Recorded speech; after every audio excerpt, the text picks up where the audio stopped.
Well, welcome back to another Coffee and a Chat Survival Saturday edition. And today what I thought we'd talk about is washing hair. Why not? And I didn't pick a really great hair day to be doing this, but you know what?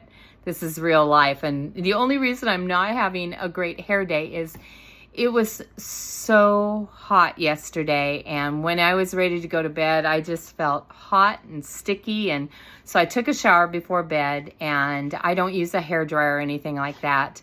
So I just let my hair air dry, and which doesn't really usually take that long, but I fell asleep before it had dried. So I slept on damp hair, and so it's doing a few funny things today, but I've tried to pull it back and get it under some control. I've got some odd waves in it and all. So today, washing my hair. So this saves me a lot of money. I don't even know how much money it saves me now because prices are so different than they were when I stopped using commercial hair products. But it saves me money. It's definitely healthier for my hair, for my body in general. We don't realize, it's not that your hair's going to soak it in and pull it into your body, because the hair that's growing out, this stuff, it's already dead. And it's not going to put things in your body. However, your scalp, your face, anywhere that these products touch, your hands, you do absorb those chemicals into your bloodstream. And I believe for me that it was causing me some health issues because when I quit using this journey of getting rid of chemicals, I'm not all the way there yet. It has been an ongoing journey for my health over the course of probably the last, 10, 12 years. And in that time, it's like you can't do it all at once. For one thing, you don't even think of everything all at once. And so it's been little by little as things have come about. But every time I have removed chemicals, the commercial chemicals, out of my home or off my body or out of my food, I have noticed health improvements. A lessening of my allergies is one very obvious one.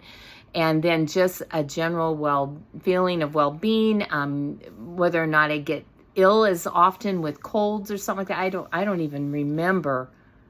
I don't remember last time I had a cold. In the last 10 years, let's just go the last 10 years for how long Marvin and I've been married. I have been sick with something twice, and both times they were a flu virus. And one was early on, I still had a lot of chemicals in my life, and the other one was a few years ago, and when I didn't have near as many chemicals in my life. But I don't know how that's affected me getting those things, other than I know if your immune system is down, you're more susceptible to get things. I don't know that it even is that I recovered so much quicker, other than I've just used natural products. Not the first time. The first time I was sick, which was 10 years ago, I did have some medication, but the last time I was sick, I only had natural herbal products that I made. And I will say that, and I was really, really sick. Marvin and I both were really, really sick. But I find better relief, less side effects using the herbal compared to the prescriptions. And that's just me, okay? Or over the counter. Either way. So anyway, I'm not saying this is going to be true for you. I'm just telling you what my experience has been, and you have to do your own research and figure things out for you. if for no other reason, you guys, we're all different, and what affects me one way may affect you another way, and especially with what we're going to talk about today with hair. Hair, oh my word, there's so many different types of hair and different ways that our hair responds to things. So let me say first that when I started reading the ingredients in my hair products, and I used to use shampoo, conditioner, hairspray, mousse. What else did I use? I don't even remember. Just trying to get it all under control. And in using those things, I really started reading the labels. And one thing, I think it was in every hair product I used, was formaldehyde. And I'm like, formaldehyde? That's what you do with dead bodies. What's that doing in my hair care products? So that I know felt odd. And then I started looking up some of the other, things I couldn't even pronounce. I don't even remember. And I don't have anything in my home to read any labels off of. So I don't know. And I'm not going to go to the store and buy something just so I can read you the labels. Read your own labels. And I started looking up things, and I'm like going, this cannot be good. So when I used commercial hair products, now we're going back, let's say around 10 years ago. And at that time, at those prices, and I did not buy expensive products. I tended to buy, the lower end, the least, the cheap stuff that I could get from the cheap stores or whatever. Because whether I need to pinch pennies or not, I've always, I think, been kind of a penny pincher. But anyway, I spent between $20 and $25 a month was my budget. That I know, because I found some old records the other day. Now, fast forward to 10 years to where we're at now and what things cost now.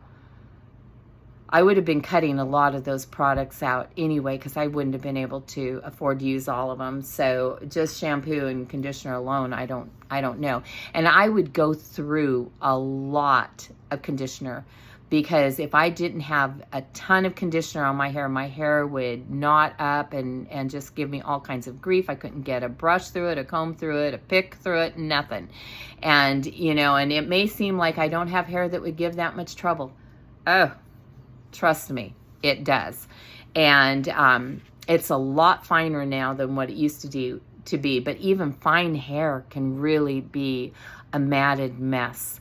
And so anyway, yeah, I went through a lot of product. So I would hate to think what I would be spending nowadays, because I know I used to buy shampoo and conditioner from anywhere from 99 cents to $2 a bottle. I don't think I ever paid more than that.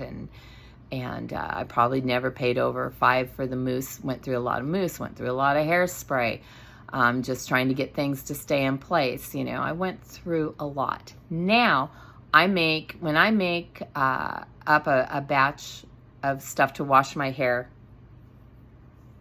that one bottle probably lasts me, I bet you it's 2 months or more, that one bottle, and it only costs me pennies to put it together. So it saves me a lot of money. Now, when I stopped using commercial hair products, my hair went through a detoxing. I know I've told you guys that before, and I've talked to other people that have done this, and they say the same thing, a month to a month and a half or so, most people seem to think is what it takes. And so with that, what did my hair do? It got frizzy, it got knotted, kind of like bubble gum. Cotton candy, looked like cotton candy with the consistency of bubble gum. I don't know. It was terrible. And I had a hard time being able to brush it, comb it. It went crazy, fuzzy everywhere, my hair definitely went through some stuff. And there were a few times I thought, maybe I can't do this and maybe it'll never be okay. But once basically I got all that product out of my hair all the way, and my hair relaxed and calmed down. Oh my goodness. Last night I was thinking I should have put a camera up, because here I am fresh out of the shower after using my hair wash, and and I take a towel and I dried my hair and scuffed it up, so I've got this big mess, which I would have in the past, I would have taken a pick first to try to work through it, and then a brush, and then a comb, and it would have taken a while to do that. I take my brush and just, no problem. It just glides through like butter right from the beginning, and I don't get all this knotting up. Now, also when I used commercial products, for me, my hair tended to be more dry and brittle. I also was doing, let's be fair here, I also was, I would color my hair, and I quit perming it years ago. But just coloring your hair does a lot of harsh things to it. And so, my hair was a breakage nightmare, and getting rid of all that stuff and just going to natural things. I don't have breakage. I don't even think I find split ends. And I trim my own hair. Now, I've got a daughter coming out here that says she can trim my hair and give me a good trim. Because, I do it myself in my own weird, wacky way, which I may or may not share with you. Because I have too many friends that are hairdressers that would be going, oh, no, that's not how you cut your hair. But, I'm doing what I can do because... yeah, add that into my expenses. I'm not counting that in this, but just going and getting my hair trimmed every, 8 weeks or so, however often I used to do it. And now I trim my hair at most 3 times a year. It doesn't grow as fast as it used to because I'm an old woman, but it's growing, and I don't have all that breakage problem that I used to have. And I don't have the snags that I'm ripping out of my hair because I can't get a comb through it and stuff. So my hair is a lot healthier. My scalp is a lot healthier. And I'm not putting bad things into my bloodstream. All right, so what do I use to wash my hair? I always start with a basic base of tea. I just saved up, and here's just, because you would think people would know this, but not always, everybody always does. I've known of some people that have had some very bad accidents in the shower because, it's healthier to put things in glass, and they put their stuff in glass. Don't do that. In the shower, use plastic. So I've just got an old plastic bottle that was an old shampoo bottle, and the label's long, it was one of those where it's stamped into it. Yeah, that has long flaked off because, I've been using this bottle for over 10 years and it's still doing fine. But I will do a base of tea. And the plastic is because when you drop it, and I've dropped mine, it doesn't shatter. You drop glass, it's not good. So don't put your shampoo, hair washes, soaps, anything that you're using in your shower or your tub or anything, do not put it in glass. Put it in plastic and be safe. All right. I take a quart jar, which is glass. Now, this is before it hits the shower. And I will take, and yes, I will a lot of times use store-bought tea bags because I have different people that will give me different teas that, like they'll buy a tea and then, they didn't really like it. Hey, do you want this? Yeah, I want it, because it's not even necessarily that I'm going to drink it, but I'll probably, turn it into a hair wash or something else, because the different teas are good for different things. I had an eye that was feeling like I had a sty coming on, and so I had used a tea bag, or tea bags that I put, and I think I just used the black tea, I can't remember now, but anyway, I got it, I soaked it, and I got it cold, and I put that on as a compress, and it just drew whatever was going on in there, it drew it out, and everything was fine. So tea bags come in handy for all kinds of things. Just because tea comes in a bag and says that it's organic or healthy or something doesn't mean it is. When it comes to consuming tea, I like to grow my own stuff and just put it, the leaves, the dried leaves in tea ball, and let that seep in the water, and away we go. And I do that sometimes for my hair too, but it is, for me, it's a good use of some of these odds and ends of other people's tea that they'll give to me. So I will take a quart jar and I will fill it with warm water. And then I will put however many different tea bags of different teas. And I don't always do it the same. Part of it depends on what I have on hand. I've tried a lot of different tea with my hair. Like, I do not use mint tea for my hair because for me, it makes my hair want to get oily. But because it seems to stimulate the oil glands in my scalp a little too much. So I don't like to use that. But I do like using chamomile now, and I like using red raspberry.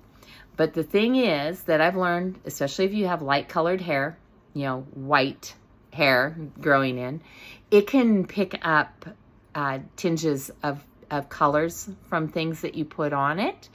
And so if I use dark tea, there will be a more of a darkness to my hair, and the lighter ones put a lightness to my hair. And chamomile is yellow and works. I like what it does with my hair, probably, you know, color-wise most of all.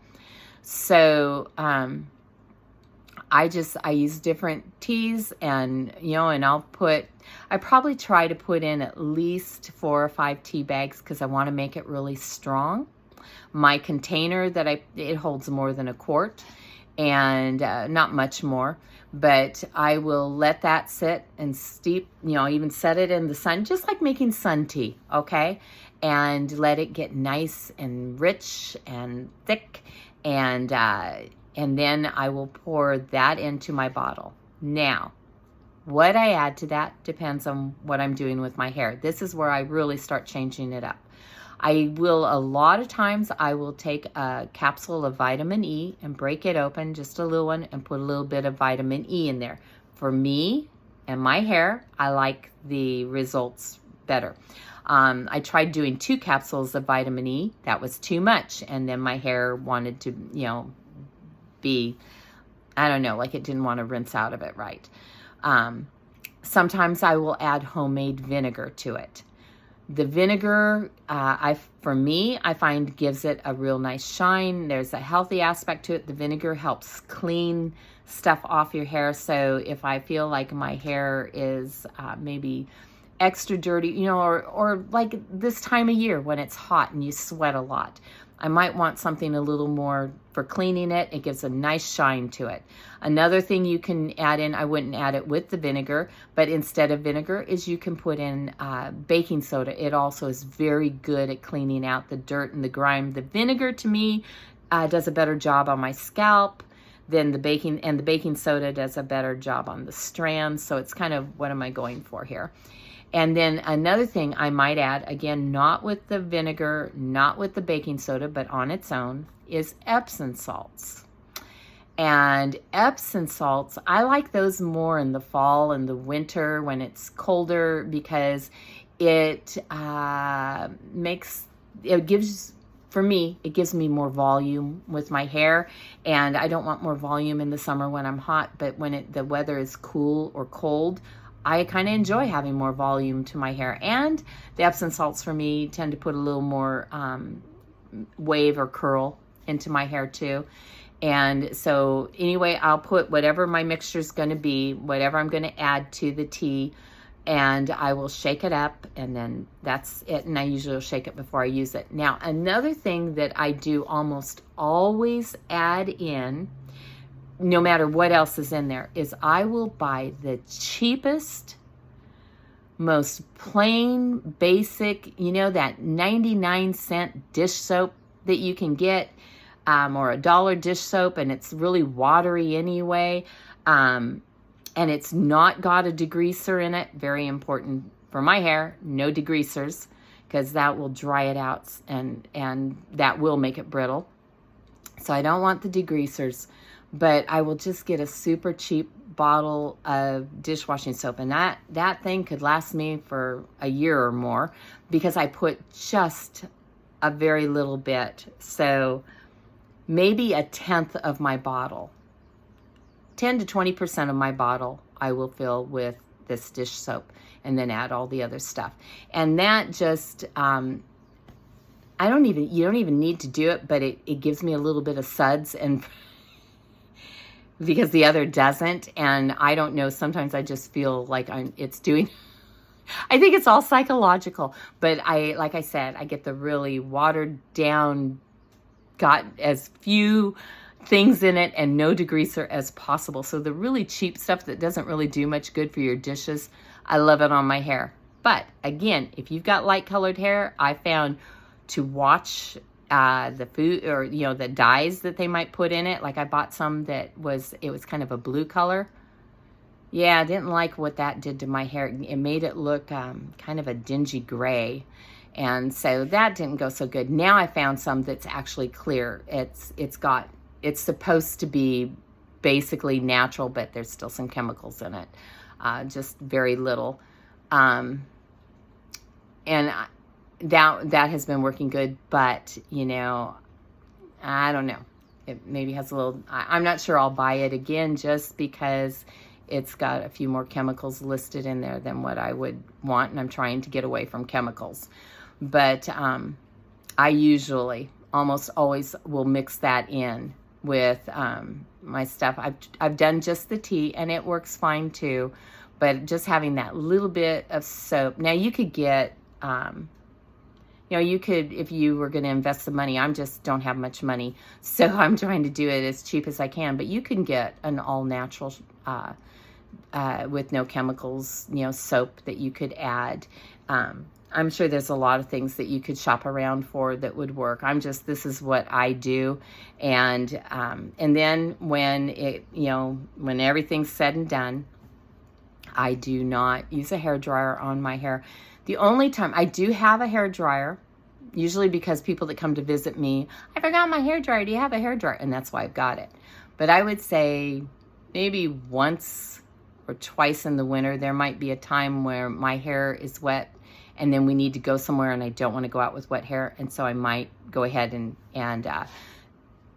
just spend maybe a whole minute blow drying my hair just to get the damp off. But normally I just let it air dry. I also have found, for me, it seems like my hair is healthier doing that. So if I did not, I will always have some kind of tea, because all I got to do is go pick some weeds out of the backyard.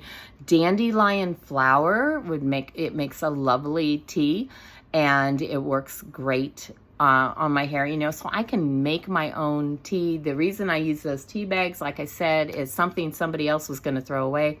I can put it to use, and I don't like to waste things.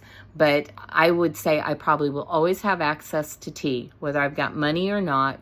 I don't need a store for that. And vinegar, I can pretty much always make vinegar. And so those two items, I can be self-sustained, self-sufficient, and take care of those for my hair. And that's pretty much that. So maybe it'll give you some ideas and of some possibilities of what you can do. But I will tell you, try all kinds of different things with your hair and find out, because everybody's hair is different, and you've got to find what is going to work on your hair, what your hair responds to best. And, I've been doing this for so many years now that I don't even really think about it. I just, when it's time to refill the bottle, okay, well, what season are we in? What am I wanting to do? It's like right now, so much sweating and stuff. Okay, well, we'll add a little vinegar, and in the spring, I probably tend to do baking soda. And like I said, fall and winter, I add Epsom salts. So, unless I'm needing to get a little extra clean, just find it. Now, if you have other things that, maybe you're making your own stuff, what works for you? What are you using? What are things you add in? Leave it in the comments below, because I'm always looking for more ideas, and, and I think other people are too. So let's share information with each other. And I love when you guys give me some little of your tips. Okay, well, with that, I need to get back and get busy. I think Marvin needs me to follow him with the truck today or something. I don't know. We're off to do something though. And there's just always work to be done. All right. I love you guys. You have an awesome day, and I'll talk to you again real soon.